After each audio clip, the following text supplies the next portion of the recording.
Hello everybody, today's video is how to be more socially loose and fun in your next conversation or the next time that you do talk to someone. And it's going to help when you want to meet someone new, you want to have a fun conversation, you want to be able to lead and know what to say. And so to be able to do this, you're going to need two things. The first one is a low fear of judgment, or at least a lower suitable fear of judgment. And then second is good social skills. And so the first lower fear of judgment is just the ability to express yourself without other people's opinions or what they think affecting you so much where it shuts you down. And so, you know this, I used to have pretty big social anxiety, and this would be so bad where I wouldn't even laugh when I wanted to laugh, right? Let alone ask questions, carry a conversation, say a story, tell some things about my life, make a tease, have some banter, even more kind of harder things. I would have them in my head. I would be able to think of them, but I just wouldn't have the courage to actually say them out loud. And then even more, it would be sometimes I just didn't even know what to say. Just like I literally did not know what to say, what to add to the conversation. And that's because I wasn't free associating. I wasn't able just to be so loose. I was still getting caught up in my head, kind of being like, okay, what's the next good thing I can say? What's the perfect thing I can say? And whenever you get into that mindset, it's like it holds you back from just kind of expressing and being in the moment.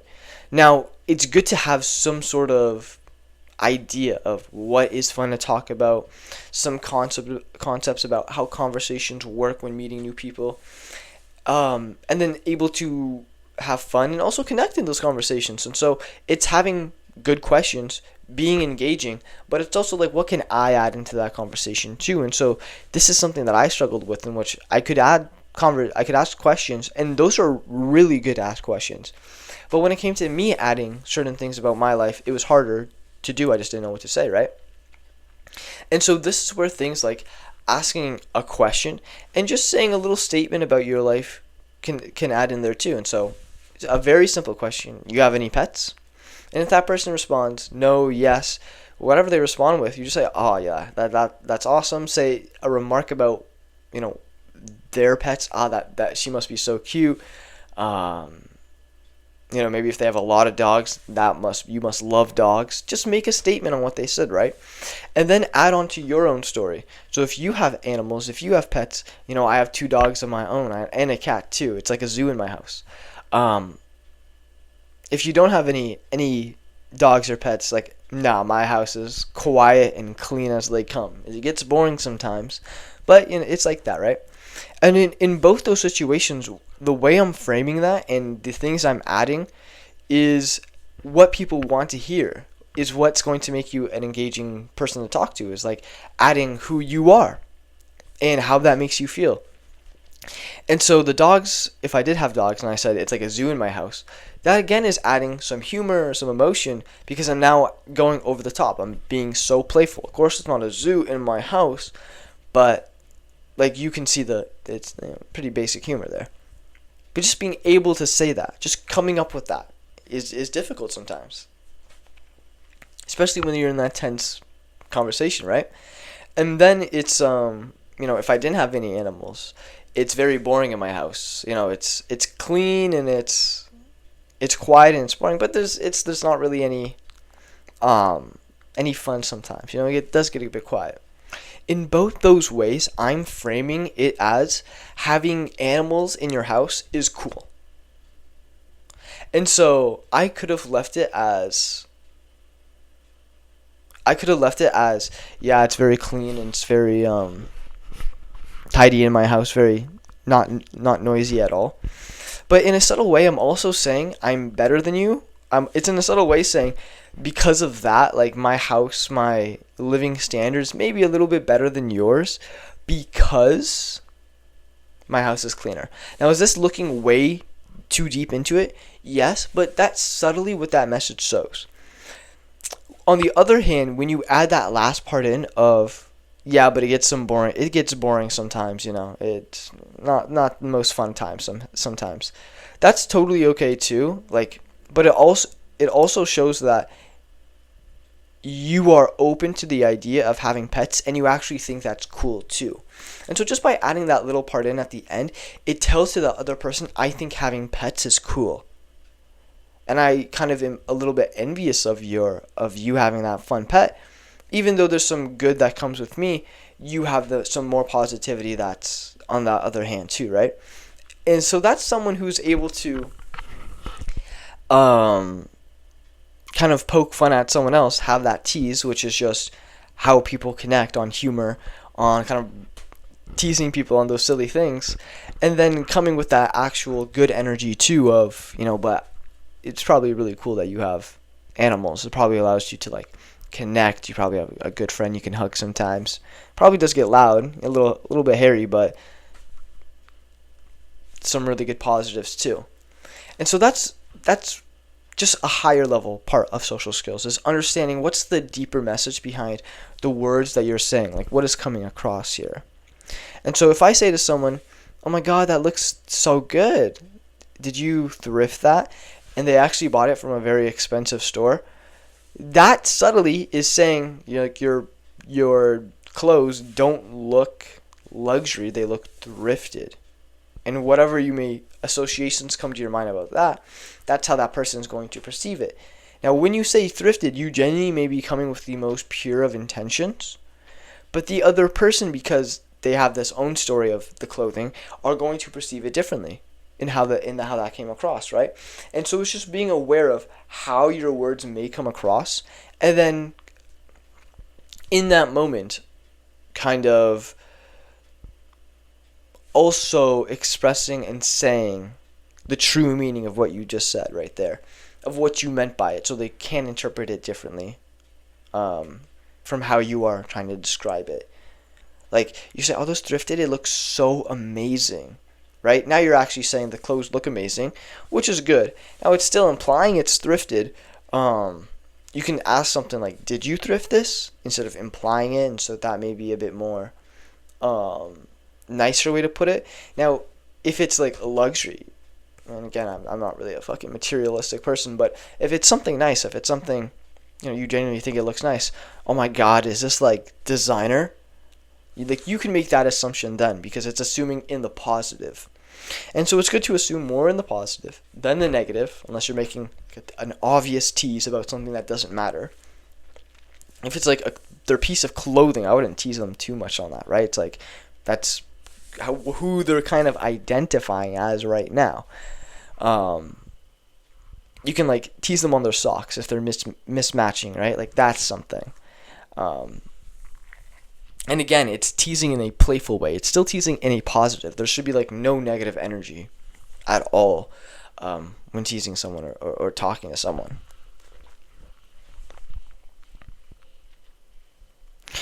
And so those are like very more in-depth ways that the way that you communicate really affects other people, and that the words that you say, that 7% that we do talk about a lot of the time, does have that meaning there.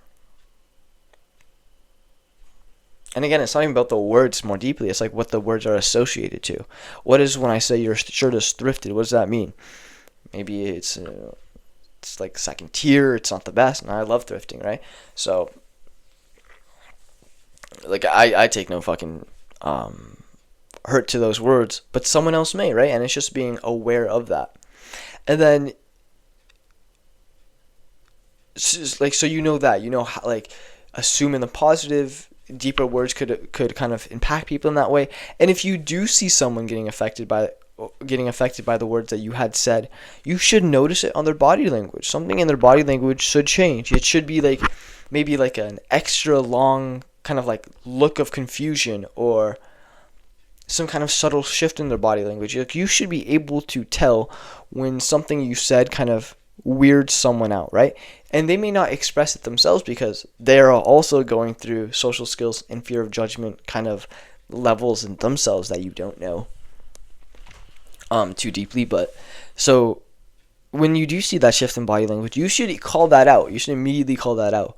And that's a very attractive trait, because it shows that you're emotionally intelligent. You understand the words have effects and how other people feel when they don't have the courage to express themselves. And you can take that step forward to call it out. Hey, I can see that you kind of maybe got a little uncomfortable from what I just said there. Hey, I can tell that something what I just said kind of hurt you a little bit. I didn't mean it in that way. And then you're able to approach a conversation. You're able to have that very playful, fun side to you on top. But deeper below, if you ever need to go into that more emotional, deeper, stronger conversation, you have that ability too. And both are going to take their own fear of judgment levels to be able to go into. And so growing up, if you didn't have the best conversations when it came to emotions or talking about those things, when you go into deeper emotions like that, you may not be able to express yourself correctly. You may be able to be fun and playful, but when it gets to those deeper conversations about emotions and things like that, how you made people feel, that may trigger you, and you may not be able to have your social skills or your communication be able to be good in that point in conversation too, right? And so there's two levels to that. And usually this happens when you're in conversation with someone that you've known for a little bit, but it can come to someone you've just met for the first time. And this part of that conversation is how you make those deeper connections, by those more emotional things, by you telling a little bit more of a secret, or not a secret, but more of an intimate thing about yourself, saying, hey, I'm now opening up this space. Are you accepting of that space, right? Are you accepting that the level I'm bringing it to? Are you okay with that here too? And if they are, they will kind of be comfortable. If they aren't, they'll show some body language, right?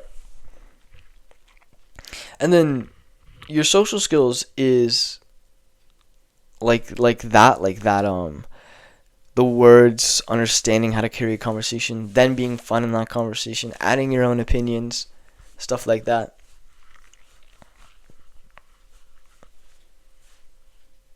And then the fear of judgment is your ability to express yourself. And your expression should be confident. And confident simply means good sub-communications.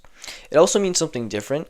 It means in a definitive way, so I've defined the word, it means standing up for your beliefs, opinions, and thoughts about yourself, others, and the world with good sub-communication. And so that's what confidence is. And so it's standing up for those things and saying it when you want to say it, right? And so if someone's getting bullied, confidence is standing up for that, and you don't believe that they should get bullied, standing up for, and again, you have to mix this with the other two characteristics of authenticity and competence. You're authentic to standing up for this person. You're confident. You have the confidence to stand up to this person, but maybe it's not the most competent thing to do in that moment, right? And so these are where those three kind of pillars come into place: confidence, authenticity, and competence.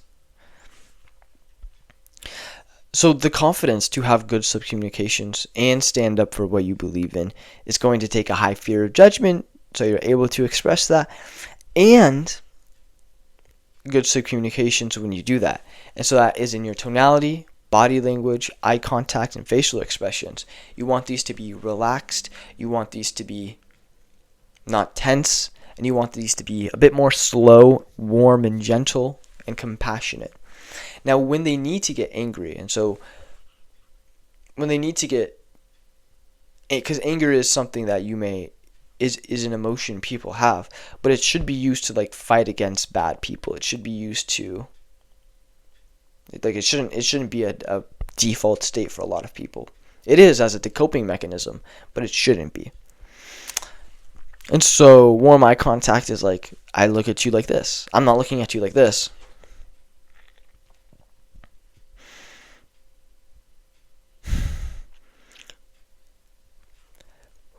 Comfortable, relaxed body language is, it's out, it's chest out, shoulders back.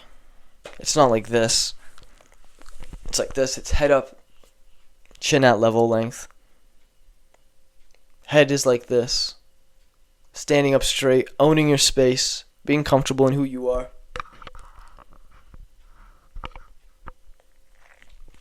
The big one is your tonality. How loud is your voice? What's the resonance of it? What's the pace of it? And for a lot of people, it's when they do speak, they get really nervous just by speaking. And what they need to do in that case is you need to be able to speak and then be able to slow it down. And so that's how you can make your your speech more engaging too. If you're speaking so fast that you feel like you have to blurt out every word because it's not good enough to get, like, people are going to be like, okay, this guy is blurting out everything. Why is he doing that? Does he even feel like what he has to say is good enough to be like thought on and to be heard, and he should even be owning the space, right? That's what they have in their mind subconsciously, simply by the body, simply by the tone and the type of way that you're talking. And so you have to own your opinions, thoughts, and beliefs. And so you do that by, here is what I'm saying. And for guys, it's different than girls. There's a dimorphic trait in, the deepness of your voice, the pitch. And so for guys, it should be a bit more deeper. It should come from this, but it shouldn't be from forcing it. The deepness and the relaxedness comes from you being in a relaxed state, in a grounded state. And then you're able to speak like this, and it's much more relaxed.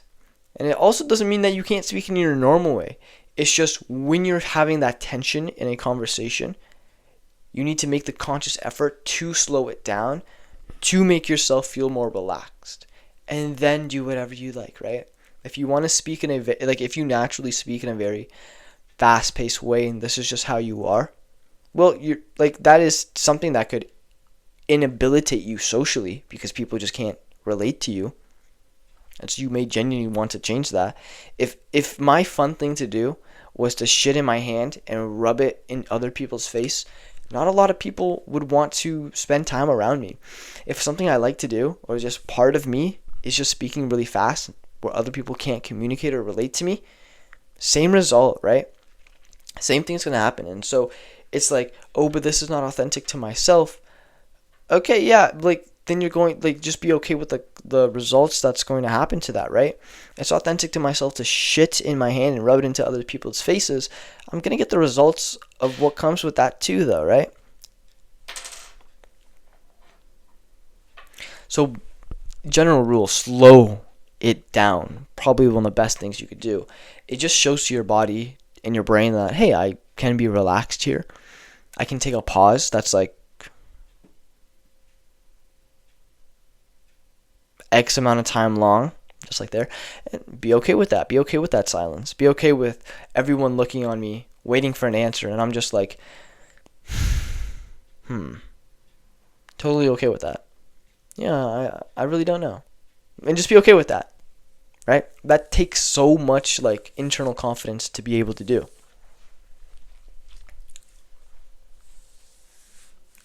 And then facial expressions. You should be able to express exactly what you want to say, if it's like emotion, through your words. And so if someone's doing something funny, that's a face of me holding in a laugh.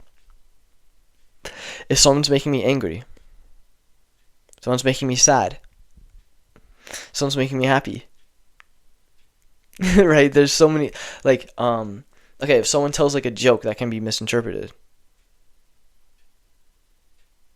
Someone's kind of sketching me out.